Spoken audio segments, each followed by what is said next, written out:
The first sound was not the frantic chirping of my alarm clock, but the whisper of tiny, sock-clad feet on the hardwood floor just outside my bedroom.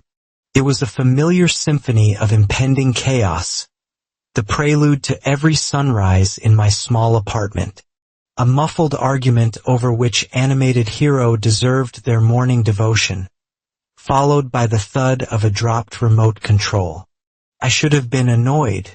I should have groaned and buried my head under the pillow. But instead, a slow smile spread across my face as I stared up at the ceiling, watching dust motes dance in the slivers of morning light piercing through the blinds. This beautiful, relentless noise was the rhythm of my life, the very thing that kept my heart beating. It was my chaos, and I wouldn't have traded it for all the silence in the world. Appa. Rick Kim has the controller again. Riri's voice, sharp with a 5-year-old's sense of profound injustice, cut through the air. I do not. She's the one lying. Rickim's defense was immediate and equally passionate. Appa, with a sigh that felt like it carried the weight of 3 years of solo parenting, I rolled onto my side. My hair was a tangled mess, my limbs heavy with a weariness that seeped into the very marrow of my bones. It was a fatigue exclusive to those who are both mother and father, referee and comforter, the beginning and end of their children's world. Both of you, I called out, my voice a gravelly echo of my sleeping self. Into the bathroom. Teeth first, declaration of war second. A peal of Riri's laughter, bright and clear as a bell, echoed down the hallway. You sound just like Teacher Hanola. That drew a wider smile from me. Then maybe you should listen to me the way you listen to her.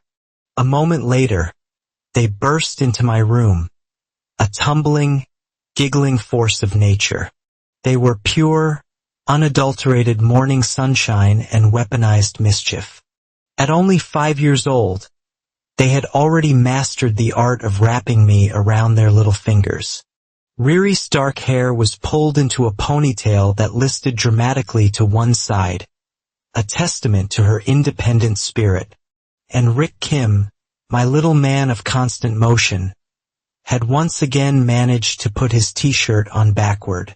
You didn't fix your shirt, buddy, I noted, sitting up. I was helping Riri with her hair, he announced, puffing out his chest with pride. I reached out and ruffled his already wild hair, a wave of affection so strong it almost hurt. You're both a disaster, I said, the words laced with nothing but love.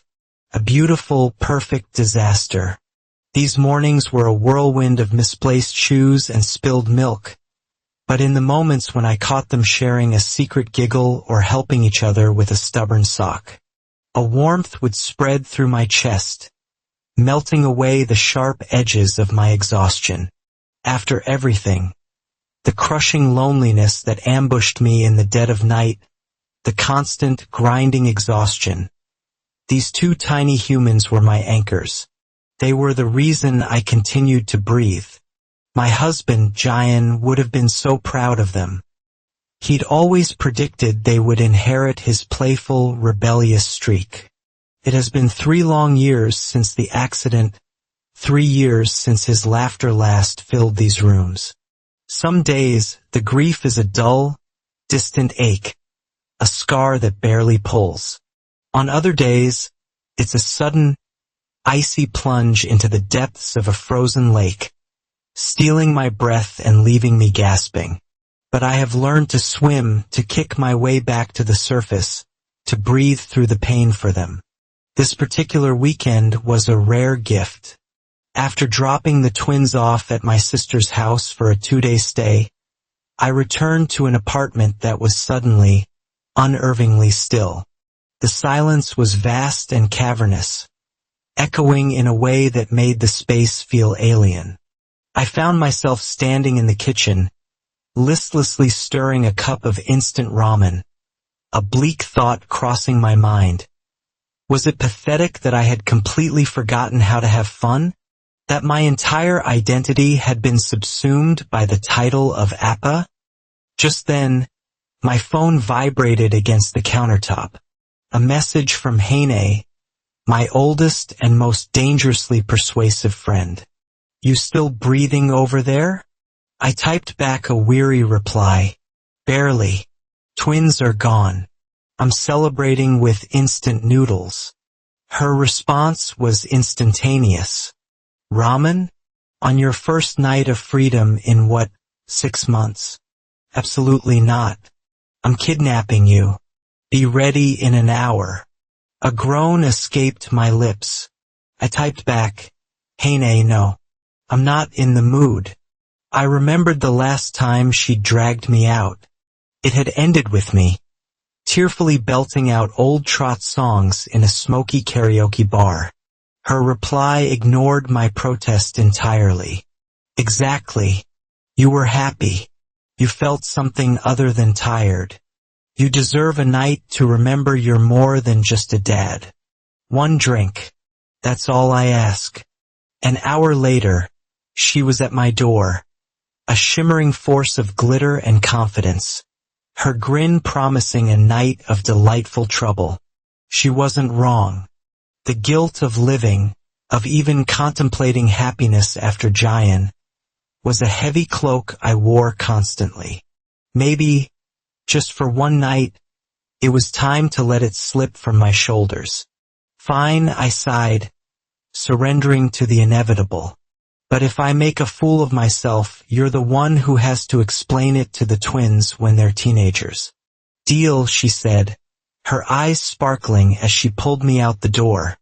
The bar she chose, Soul at Night, was a creature of shadow and light, a pulsing, breathing entity filled with the thrum of bass and the melodic cadence of laughter. It felt like a different universe, too vibrant, too alive for someone like me, who had been living in muted tones for so long. But as the first sip of alcohol warmed my veins, something shifted.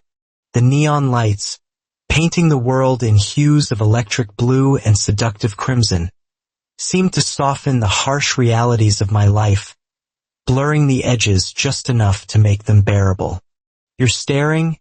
Heine's voice cut through my thoughts, a playful tease in her tone as she sipped her brightly colored cocktail. "At what?" I asked, feigning innocence.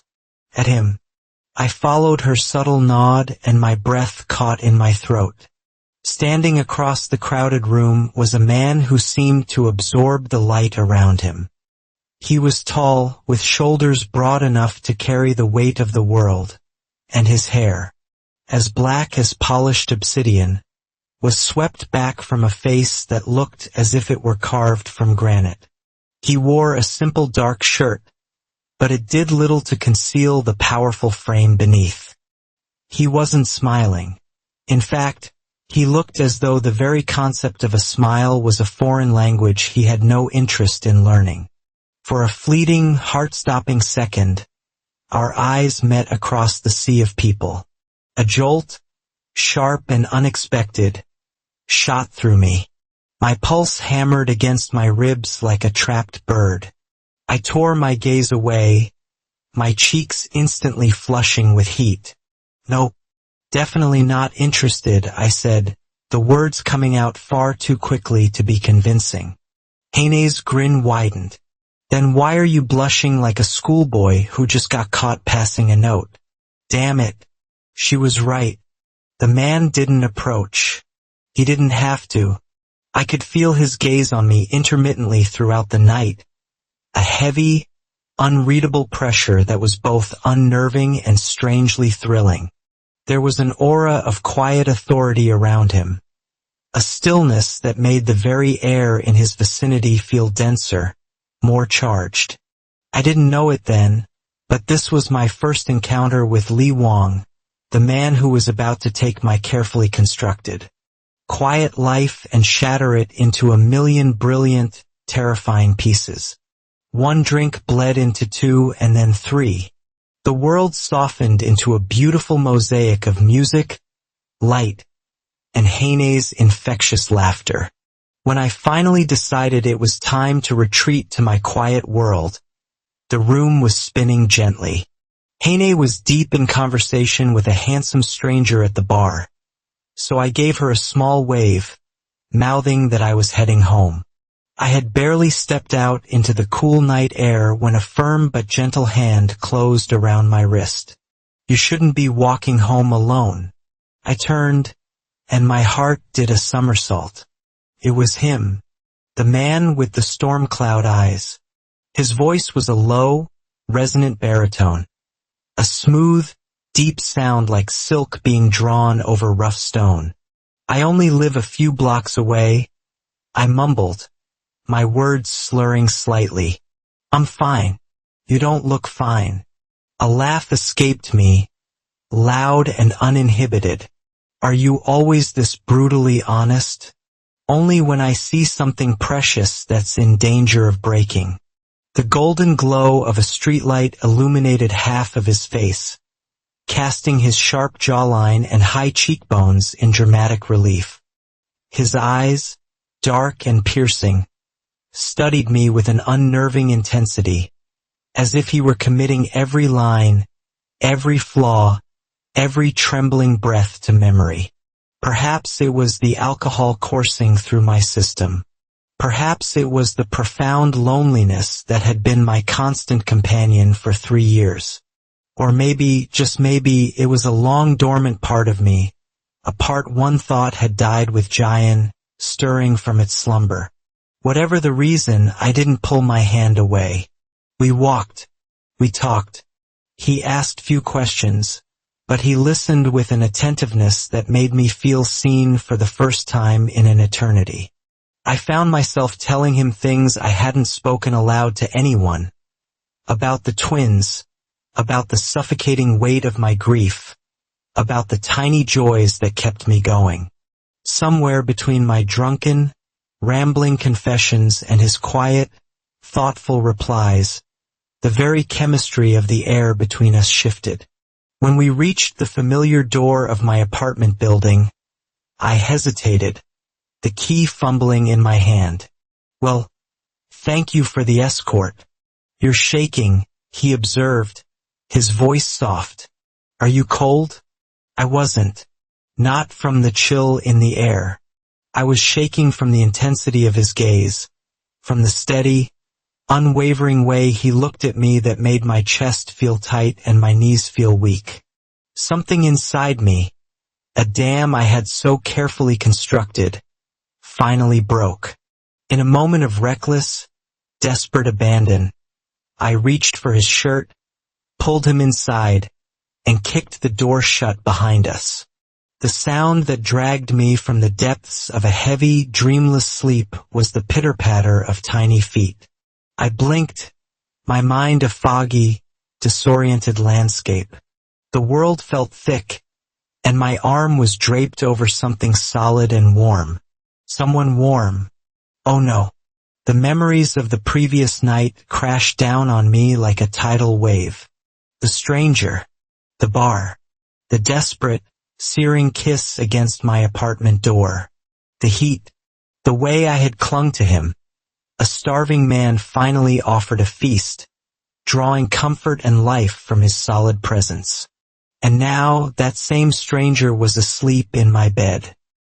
His arm was wrapped securely around my waist, his breathing slow and even, his usually severe face relaxed and unguarded in slumber. He was beautiful. He was a colossal mistake. I had barely a second to process the full extent of my catastrophic decision before my bedroom door creaked open. Appa? My blood turned to ice in my veins. There, standing in the doorway, were Riri and Rick Kim, their eyes as wide and round as dinner plates. And behind them, looking utterly mortified, was my sister. Binwoo, I am so sorry, she began, wringing her hands. Something urgent came up at work. I had to bring them back early. I called, but you didn't answer. I didn't think. Her words trailed off as her gaze drifted past me to the very large, very shirtless man sleeping soundly in my bed. The twins let out a simultaneous, dramatic gasp. "Appa!" Riri shrieked, her voice a mix of shock and unadulterated excitement. "Who is that man? Is that our new daddy?" Rickim's face lit up with a brilliant, hopeful grin. "A new daddy?" I wanted the floor to open up and swallow me whole. The man beside me began to stir, roused by the sudden commotion. His eyes, a deep, dangerous shade of dark coffee, fluttered open. He looked at me, a flicker of confusion in his gaze, and then his eyes landed on the two small figures in the doorway. "Your children?" he murmured, his voice thick with sleep. I groaned, burying my face in my hands. "Please, just tell me this is a nightmare. Are you our new daddy?" Riri repeated, completely undeterred. Before I could stop her, she scrambled onto the bed, her curious eyes fixed on the stranger. "Riri, get down this instant," I hissed. "This is not..." But it was too late. Li Wang sat up, the bedsheets pooling around his waist, revealing a lean, sculpted torso crisscrossed with faint, silvery scars I hadn't noticed in the dim light of the previous night. He didn't seem flustered by the chaos. He didn't recoil from the sudden invasion of his personal space. Instead, he met the twins' unabashed stares with a look of quiet, detached amusement. "A new daddy, huh?" he said, his voice a low rumble. He glanced at me, a ghost of a smile playing on his lips. "Believe me, I've been called much worse." And in that single, surreal moment, the entire trajectory of my life veered onto a new, uncharted path. Because Li Wang, the man who should have been a fleeting, anonymous memory, a one-night stand to be filed away under questionable life choices, did not leave. And worse, far, far worse, my children had absolutely no intention of ever letting him go. The acrid smell of burnt toast hung in the air, the first omen of a morning destined for disaster. My kitchen, usually a space of controlled chaos, had been transformed into the set of a bizarre domestic play. Riri was perched on the countertop, swinging her legs and humming a tune from her favorite cartoon, while Rick Kim stood on a chair, concentrating fiercely on pouring orange juice, most of which was currently forming a sticky puddle on the floor. And seated at my small kitchen table, looking as calm and composed as if he had been having breakfast here his entire life, was Li Wang. He had borrowed one of my old t-shirts. It was stretched taut across his broad shoulders and strained slightly at his chest. He'd rolled the sleeves up to his elbows with a neat precision that seemed at odds with the surrounding mayhem. He was listening, actually listening, as the twins regaled him with tales of their late father, nodding with a patient focus that most adults, myself included, rarely managed to sustain for more than 30 seconds. And then Appajayan made us pancakes shaped like big hearts, Riri announced proudly. He tried to, Rick Kim, ever the realist, corrected. They mostly looked like funny red blobs. They were blobs of love, Riri insisted with unwavering conviction. A corner of Li Wang's mouth twitched into the faintest hint of a smile, and my treacherous heart performed a little stutter step in my chest. I slapped a plate of a slightly less burnt toast down on the table with more force than necessary. "All right, breakfast is served. The stranger can fend for himself. The twins will eat at the table like civilized human beings. And with any luck, we will all survive until noon." "He's not a stranger," Rick Kim declared, pointing his juice-covered spoon at Li Wang. "He's our new daddy, Daddy Wang." My sister, who had been attempting to become one with her coffee mug, let out a choked sound that was halfway between a cough and a laugh. "Well," she managed, her eyes dancing with mirth that escalated rather quickly. I shot her a desperate, pleading look that screamed, "Save me." She simply shrugged and mouthed the words, "You're on your own." After successfully distracting the twins with the promise of cartoons in the living room, I finally turned to face him. The silence in the kitchen felt heavy, charged with the unspoken events of the night before. "Look, I am so sorry about all of this," I began, gesturing vaguely at the apartment, the kids, the entire situation. "They don't normally ambush my guests." He took a slow sip of the instant coffee I'd made him, his gaze level and unervingly calm. "You seem to think I'm offended. Well, you should be. This is insane. We don't even know each other's full names. You never asked for mine." I blinked. "I what?" He set the mug down with a soft click. "It's Lee Wong." "Bin Woo," I muttered, feeling foolish. "Which you apparently already knew from Haine, but—" "Oh, never mind." The silence stretched between us again, thick and awkward. From the other room, Riri's delighted laughter echoed. A sound so pure and innocent, a stark contrast to the complicated mess of adult emotions swirling in the kitchen. "About last night," I started, forcing myself to meet his gaze. "It was a mistake. I mean, not that you were a mistake, you're clearly a person. I just mean the situation, it was—" He raised a single elegant eyebrow, a flicker of amusement in his dark eyes as he watched me spiral into incoherence. "Relax, Bin Woo. I have no intention of complicating your life." That statement should have been a relief. It should have been the easy out I was looking for. But for some reason it wasn't, because a small, traitorous part of me didn't believe him. And an even smaller, more dangerous part of me didn't want him to be telling the truth. Just then, the doorbell rang. Before I could even move, Rick Kim, a small blur of motion, darted past me and threw the door open. A man in an impeccably tailored black suit stood in the hallway. He took one look at Lee Wong and bowed deeply from the waist. "Director," the man said, his voice formal and deferential. "The car is waiting." "Director?" I blinked, processing the word. Lee Wong rose from the table, and in an instant, his entire demeanor shifted. The easy, relaxed warmth vanished, replaced by that formidable, commanding aura I had sensed at the bar. He was no longer a guest in my chaotic apartment. He was someone else entirely. Someone powerful. "Tell them I will be late," he said, his voice cool and clipped. The man in the suit hesitated. "Sir, your father—" I said. Lee Wong repeated, his tone dropping half an octave, becoming so cold and sharp it felt like it could cut glass. "I will be late." The assistant bowed again, his face pale, and retreated without another word. I stared at Lee Wong, my mind racing. Director of what exactly?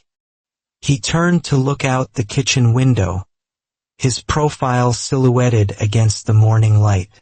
His voice, when he spoke, was calm again. "Company. It's nothing that concerns you." And then, it all clicked into place. The name, the aura of power, the talk of his father. "You're that Lee Wong," I breathed, sinking into the nearest chair. "The heir to the Tehan Group. The one they call the Shadow CEO, because no one's ever seen a picture of you." He turned back to face me, and this time he offered a genuine, if fleeting, smile. It transformed his severe features, making him look younger, almost roguish. "I appear when and where I choose to," he said simply. "Looks like we both have our secrets, Bin Woo." By evening, I was certain he would be gone. He had his life of boardrooms and immense wealth, and I had my life of crayon drawings and bedtime stories. The two worlds were not meant to intersect. But he didn't leave.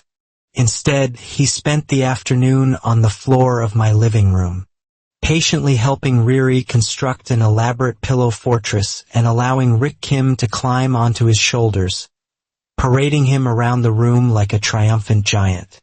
My apartment, usually just messy, now looked like a joyous war zone of cushions, blankets, and unrestrained laughter. When I finally gathered the courage to thank him and gently suggest it was time for him to go, Riri launched herself at him, wrapping her arms tightly around his leg.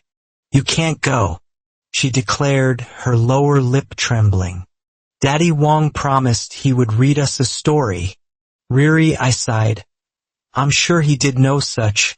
"You did," she insisted, looking up at him with wide, accusing eyes.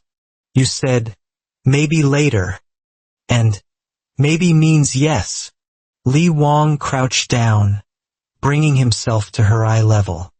His movements were fluid and graceful, even when folding his large frame into such a small space. "I did say maybe," he confirmed softly, his gaze flicking up to meet mine over her head. "So what kind of story are we reading?" "One with dragons and very brave appas," Rick Kim shouted from atop a pile of cushions. I surrendered completely. Leaning against the doorframe, I watched him.